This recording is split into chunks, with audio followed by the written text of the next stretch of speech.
If you don't know me, my name's Kelsey. I'm a 747 pilot.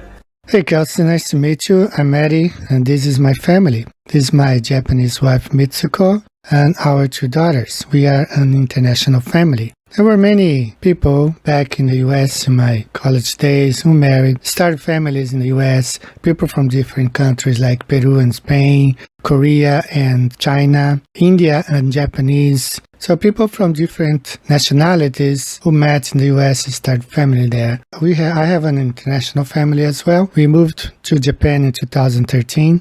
I have a Bachelor's of Arts degree in English and International Business and a Master's of Science in Emergency Management. These are some of the areas that I had to study. If you're dealing with natural disasters and how to prevent them, you gotta know the environment where we live. So these are some of the area of studies that I had to learn to study in order to complete my master's program.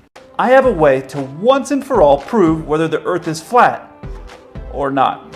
Alright Kelsey, I hope you don't mind that I'm having a picture here upside down. I don't mean to offend or anything. I'm just demonstrating that if you believe on a spinning ball Earth, at some point, if you're flying from Buenos Aires to Melbourne, you're gonna have to be upside down flying this airplane. We'll start off here in Miami and we'll fly down to Buenos Aires, Argentina. So this is what I was just talking about. If you believe you live on a ball, you're gonna have, this ball has 360 degrees. So if you cross the equator, you would have to be flying at a 90-degree angle. But that doesn't happen. And you can explore the city, and then we'll go from Buenos Aires down to Melbourne, Australia. I have several friends who are architects or engineers, and they back the flat earth because they do not account for curvature when building any of their work. I'm a structural engineer, and I've taken a lot of physics courses in my life, and I started to look into the curvature of the earth, and so I'd found that the flat earth community had created this. Someone out there did this. This is a curvature chart. The flat earthers are making a curvature chart, and they're showing how much curvature would have to be, we would have to see in all directions, because it's a sphere, anywhere on Earth. And this was drawn in AutoCAD, and since I'm an engineer, I have access to AutoCAD. The first thing I did is I went and drew a circle with a radius of 3,959 miles, which is the accepted radius of our Earth. I converted that to feet, which comes out to over 20 million feet, and started plotting points and finding that this is very accurate. This is exactly what you get. So this is an accurate curvature chart. If you can't see this 8 inches per mile drop, it's because you're not flying over a spinning ball. So here I have an example comparing the 2 models, the flat earth model and the spinning ball earth. What they call nonsense is what we observe day by day. We see boats and airplanes flying level. It matches reality, proven by experiments. It's common sense, supported by equipment like the gyroscope. I have an entire video on the altimeter you can look in my channel. Water always finds its level, and no flights over Antarctica is possible, as you're gonna see. And the ball Earth doesn't really match reality. We don't see planes flying at a 90-degree angle. I'm from Brazil. I flew New York, São Paulo several times, Atlanta, Miami, all those cities in the US from São Paulo and Rio. So we don't cross the equator at a 90-degree angle. Doesn't match reality, not proven by experiments, doesn't make sense, not supported by flight equipments. Water inexplicably sticks to a ball while insects can fly. So they say gravity holds the oceans down, but little insects and birds can fly, so it doesn't really make sense. And the flights over the Antarctica are fake, it's not possible. So if you believe in a spinning ball, as I told you, don't take as offense, but you would have to be flying upside down just like in this animation.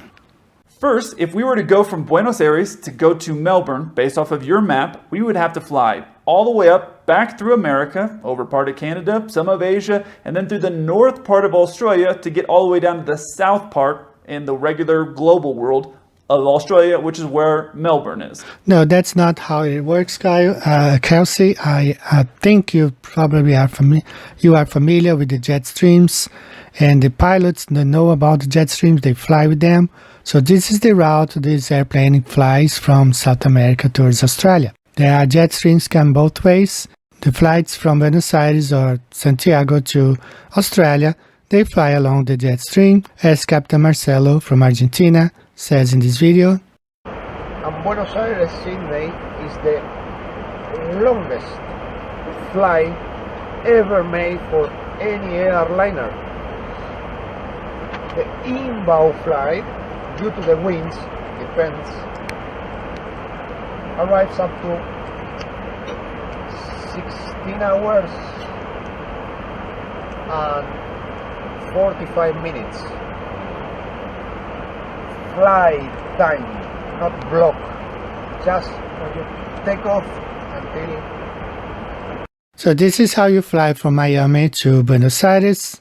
That matches the equipment that is in your airplane, 747. You don't adjust for curvature. You're not crossing the equator at a 90-degree angle. This is how you fly from Miami to Buenos Aires. I've flown from Miami, São Paulo, several times. São Paulo, New York, Atlanta, and Los Angeles. So this is how we fly from North America to South America.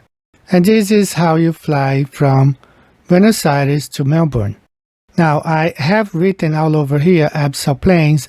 I don't know if you are familiar with Abyssal planes and what they are. So I don't know if you have any other area of study besides being a pilot, because it's not necessary to have a college degree to become a pilot. All you need is a license. But if you are familiar, those Abyssal planes, those are among the flattest land on Earth. It means there is no curvature, so you cannot be flying over a ball if 60% of the oceans it's made up by these abyssal planes. There's a section of abyssal plain, a kind of flat-lying section. So now here's the whole world ocean, and the color scheme is not quantified on here, but I can tell you basically what's going on. All the deep blue is abyssal plain, about 5 kilometers deep, and you see it a lot of places. An abyssal plain is an underwater plain on the deep ocean floor, usually found at depths between 3,000 meters (9,800 feet) and 6,000 meters (20,000 feet).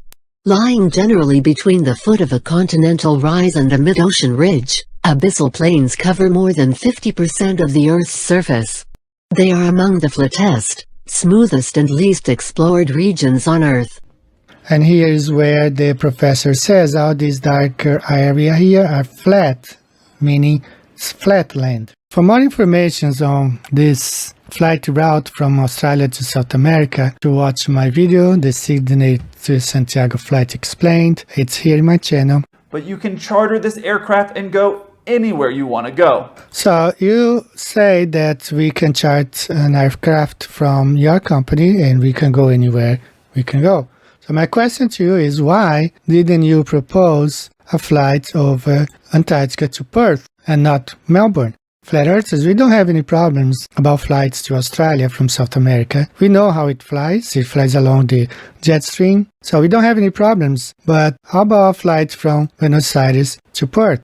This is where the problem is. If you choose my airline to charter the 747 from, I will volunteer to fly that aircraft.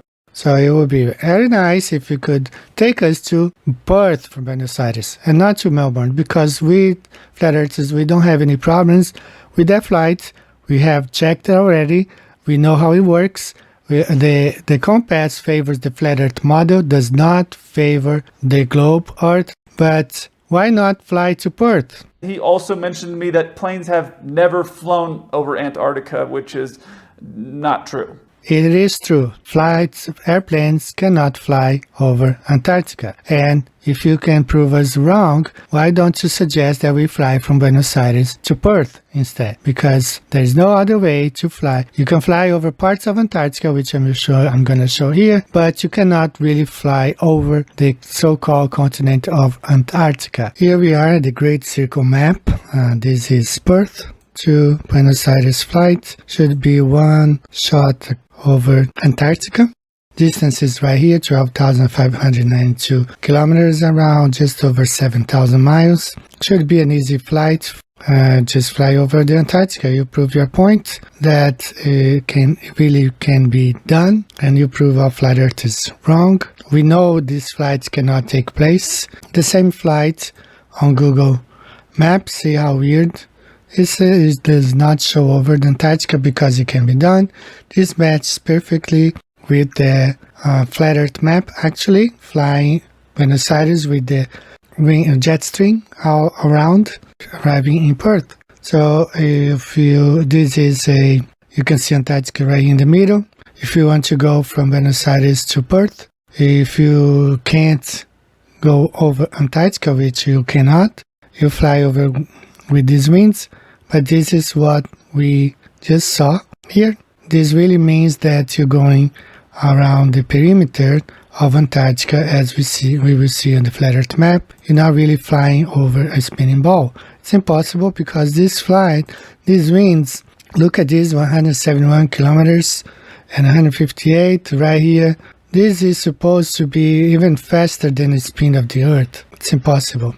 Seems like you're pretty near to flat Earth. Seems like you have watched this documentary and you have all your ideas about the flat Earth based on this document. Well, this is a documentary made by globe believers, not by flat earthers. So it's just like you reading a book about Donald Trump written by the Antifa, or watching a movie, Dr. Martin Luther King movie made by the Ku Klux Klan. So if you watch this documentary, you think this is how flat earthers think. It's wrong, because this documentary was made by globe believers. Nobody falls off the flat earth. Flat Earth is just like a group of islands put together in the middle of a large ocean, surrounded by this land called Antarctica, which we don't know how far down it goes. So just picture this as an archipelago like this, a group of islands. So let's name each island, let's say North America, South America, Africa, Asia, and Australia.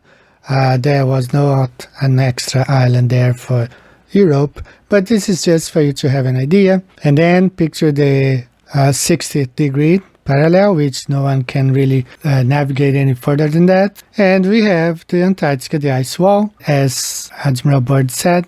We had added nearly 500,000 square miles to the Pacific Ocean.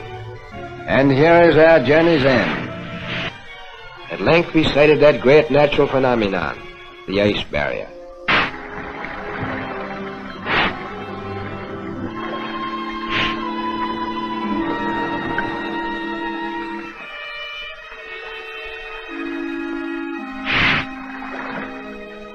And is no an ice, so we don't know what is beyond that point. We are not allowed. No independent researchers can go there and check what it is. Antarctica is the driest region on Earth, with the least average annual precipitation and the highest region in average elevation.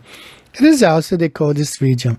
The lowest temperature ever recorded on Earth was minus 128 degrees Fahrenheit in 1983 at a Russian research station in Antarctica. Temperatures reach a minimum of less than minus 110 degrees Fahrenheit in winter in the interior and greater than 55 degrees Fahrenheit near the coast in summer. My personal belief is that there is a dome, but I don't know how far into Antarctica you have to travel until you get to the dome, to the limit, to the end of this plane. So I have a circle here. It can be 1,000 miles, 2,000 or 3,000 miles, I don't know, but I believe there is a limit. You cannot go farther. That's why you cannot fly over Antarctica. You fly over this tiny region here. This is what they say. They fly over Antarctica because they only fly over this tiny region here, which they call Antarctica, just this part here. So this is my questions to you. Why don't you propose a flight over Antarctica to Perth? From Argentina to Perth, this is the two choices you have. Actually, there were 17 pages of a lot of connections, but this is the one with the least connection. From Buenos Aires to Frankfurt or any other place in Europe, like let's say Paris or London. From there, you go to Singapore. You got to stop in Singapore. From Singapore, you go to Perth. This is what I found online. It makes no sense on the globe at all that you fly the opposite direction. Or you can fly from Buenos Aires to Houston. I found this option.